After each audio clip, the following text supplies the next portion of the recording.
torchlight quivered against the damp stone as Vlad stepped forward, his boots pressing softly into the cold earth.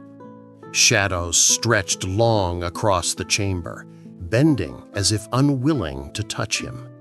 A circle of silent boyars watched from the edges of the room, their faces half hidden in the dim. At the center stood a single iron stake, slick and dark from countless rituals before this one. Vlad paused, fingers brushing the metal's chill. He breathed once, steady, unbroken, revealing neither fear nor mercy, only the promise of what he would become. Vlad III, later called Țepeș, the Impaler, entered the world in 1431, born into the noble house of Târgoviște in Wallachia, a land trapped between the ambitions of Hungary and the rising power of the Ottoman Empire. His father, Vlad II Dracul, ruled as voivode under a delicate balance, outward loyalty to the Ottomans, inward maneuvering to maintain independence. It was a balance doomed to fracture, and Vlad's childhood was shaped by the consequences. In 1442, when Vlad was barely 11, he and his younger brother Radu were taken by the Ottomans as political hostages. Their captivity was not a simple imprisonment. It was a calculated instrument designed to mold or break future rulers. The boys lived within the fortress of Edirne, under the watchful eyes of Ottoman tutors, guards, and commanders. They learned languages, military strategy, and court politics, skills essential to princes, but they learned them in chains. Vlad's temperament hardened early. Where Radu adapted, Vlad grew sharp-edged, guarded, unwilling to bend. His education included training alongside the Janissaries, soldiers taken as children and forged into elite warriors. Vlad witnessed punishments and discipline methods meant to erase disobedience. He absorbed the structure of Ottoman warfare, the psychology of intimidation, and the ruthlessness required to hold power in a world carved by empire. These years in captivity imprinted something permanent on him, a conviction that fear was a weapon more effective than any blade. When his father was murdered in 1447 and his older brother buried alive by rival boyars, Vlad's captivity became a crucible of grief and purpose. The Ottomans, recognizing the political utility of a prince whose homeland was now leaderless, released him in 1448 to claim the Wallachian throne. His first reign was brief, only weeks, but it revealed the beginning of the man he would become. Vlad realized instantly that power in Wallachia was not inherited, it was seized, defended, and paid for in blood. The boy who returned from Ottoman captivity was not the same child taken years earlier. He had learned the language of empire, the fragility of loyalty, and the brutality of survival. And beneath it all, his resolve sharpened into something even the Ottomans did not foresee: the hunger to carve a Wallachia that bowed to no empire, Ottoman, Hungarian, or otherwise. The foundations of his ruthless rule were already set, forged by betrayal, captivity, and the knowledge that mercy rarely protected a prince in the East. Vlad's first attempt to claim the throne in 1448 ended almost as quickly as it began. Hungarian-backed rivals swept him out of Wallachia, forcing him to flee into Moldavia. But exile did not weaken him, it refined him. In the courts of Moldavia, Vlad studied the shifting loyalties of Eastern Europe: boyars who conspired behind silk curtains, envoys who traded allegiance for gold, and princes who survived only as long as they instilled fear in those beneath them. Every lesson pointed to one conclusion: if he wished to rule Wallachia, he would have to destroy the corrupt boyar class that had betrayed his father and brother.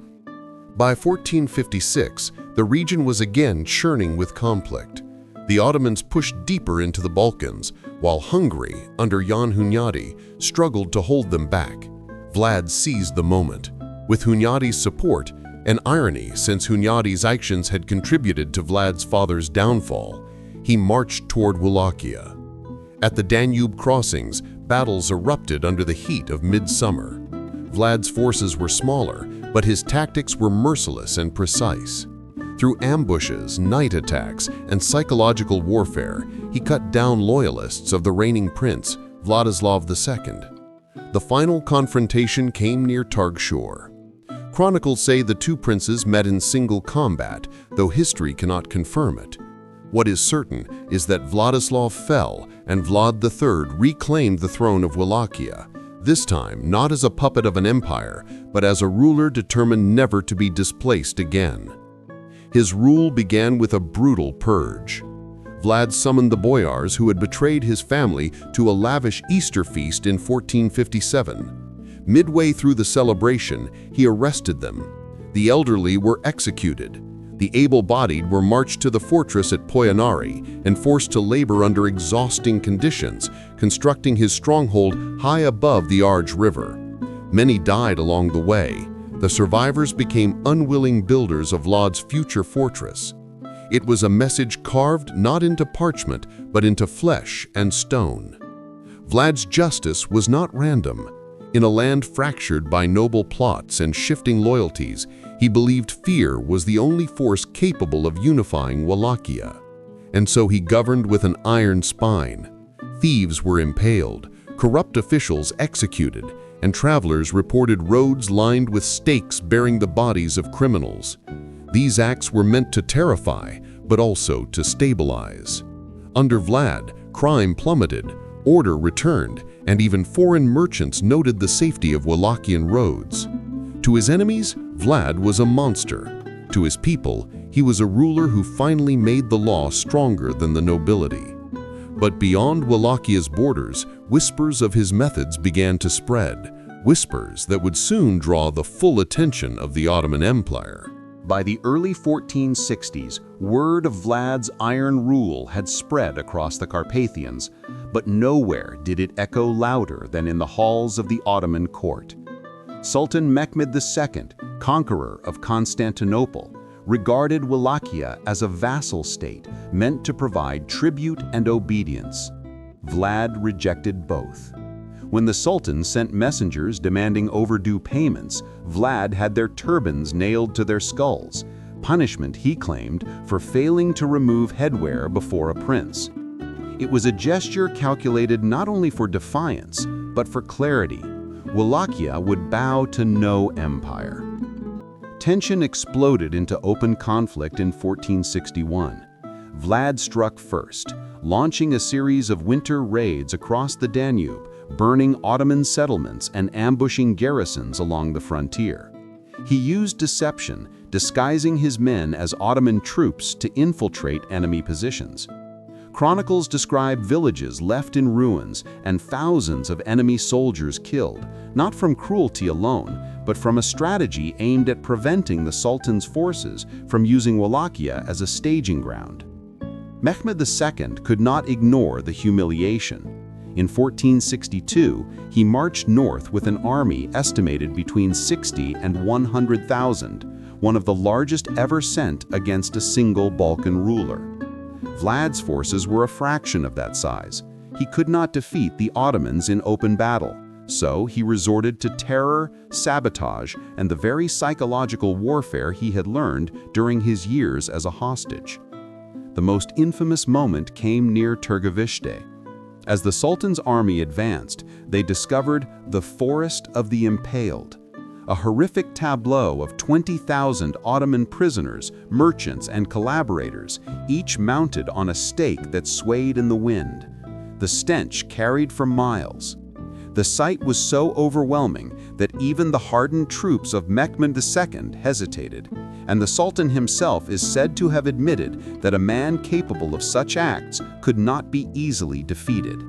But Vlad was not finished. On the night of June 16, 1462, he launched the night attack at Târgoviște, a daring attempt to assassinate Mehmed II in his own camp. Under a moon hidden by clouds, Vlad's men swept into the Ottoman tents, shouting commands in Turkish to sow confusion. The attack killed thousands and sent shockwaves through the enemy ranks, though the Sultan himself escaped. Still, it proved that Vlad was not simply a ruthless ruler, he was a strategist capable of striking into the heart of an empire. Despite his brilliance, numbers were against him. Vlad withdrew deeper into Wallachia as Mehmed installed Vlad's brother, Radu the Handsome, a more compliant ruler. The war was far from over, but for the first time, Vlad faced not only the might of the Ottomans, but betrayal from within his own land. As Mehmed withdrew his armies, Wallachia did not collapse in triumph. Instead, it fractured. The boyars, who had long resented Vlad's purges, saw opportunity in Radu the Handsome, the Sultan's new puppet prince. Radu promised leniency, wealth, and stability, everything Vlad refused to offer. One by one, noble houses abandoned the men who had restored order through force. They had feared Vlad, but fear alone was not enough to guarantee loyalty when a gentler alternative appeared. Vlad retreated northward, seeking aid from Hungary. King Matthias Corvinus publicly admired his defiance against the Ottomans, but politics in Eastern Europe rarely aligned with public declarations. Hungary was exhausted from its own wars, and Vlad's brutality, once tolerated as necessity, was now ammunition for his enemies. Saxon merchants, whose privileges he had restricted, produced forged letters portraying him as an Ottoman collaborator. The letters were crude but convenient. Matthias seized upon them, arrested Vlad, and imprisoned him in 1462. His captivity lasted nearly 12 years. It was not a dungeon sentence. Vlad lived under guarded supervision, moved between fortresses, and was occasionally released for court functions. Still, exile gnawed at him. History records no writings from his hand, but chronicles note the tension he carried, the restless silence of a man denied purpose. Meanwhile, pamphlets spread across Europe, exaggerating his methods into monstrous legend. In Germany, printers illustrated scenes of his impalements with lurid enthusiasm. Vlad became a symbol, part villain, part dark avenger, long before Bram Stoker's Dracula would turn him into meth. Wallachia suffered in his absence. Radu's rule faltered under Ottoman demands, noble infighting, and popular unrest. When Radu died in 1475, a power vacuum opened.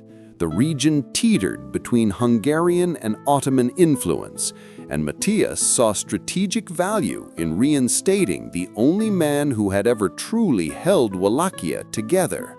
He released Vlad, granting him a small force with which to reclaim his homeland. Vlad returned older, hardened not by conquest, but by the knowledge that power could be stolen not only through battle, but through signatures and seals. His third reign began in 1476, brief and unstable. Ottoman forces pressed from the south, rival claimants from the east, yet Vlad seemed undeterred. He fortified towns, called loyalists to his banner, and prepared Wallachia once again for confrontation. But fate offered him only a final stand. Surrounded by enemies and betrayed by factions he had once subdued, Vlad's hold on the throne slipped into the narrow space between survival and legend. The man who had terrified empires was about to face the last reckoning of a life carved in violence and resolve. Vlad's last reign was a spark struggling against a storm. The year 1476 brought both opportunity and doom. With Hungarian backing and renewed vows from allies in Moldavia, he managed to reclaim the Wallachian throne. Yet the seat beneath him was no longer a fortress, it was a battlefield. The Ottomans advanced with relentless pressure, while factions inside Wallachia plotted in silence, waiting for a sign of weakness. Vlad pushed reforms, tightened defenses, and imposed harsh penalties on deserters, but his kingdom was surrounded by forces too large, too hungry for control. Late that year, near the forests around Snagov or Zhirju, sources differ, Vlad marched to confront an Ottoman detachment threatening his fragile rule. His army was small, loyal boyars, peasants hardened by years of war, and seasoned retainers who had followed him through exile and return. Reports describe a cold winter landscape, mud thickening under the weight of horses, breath rising like smoke as men prepared for combat. Vlad rode at the front, as he always had, a prince who refused to command from safety. His presence alone was a weapon, a reminder of victories carved from impossible odds. The clash was brutal. Ottoman cavalry struck with precision, scattering the Wallachian lines. Vlad, fighting in the thick of battle, pressed toward the enemy commanders, a tactic he had used many times before. But this time the numbers were overwhelming. Surrounded, cut off from his retinue, he fought on foot after losing his horse, hacking through the press of bodies with a ferocity that even his enemies later acknowledged. Whether he fell to Ottoman blades or to Wallachian traitors remains debated. What is certain is that Vlad III died as he had lived, refusing to yield until the final breath.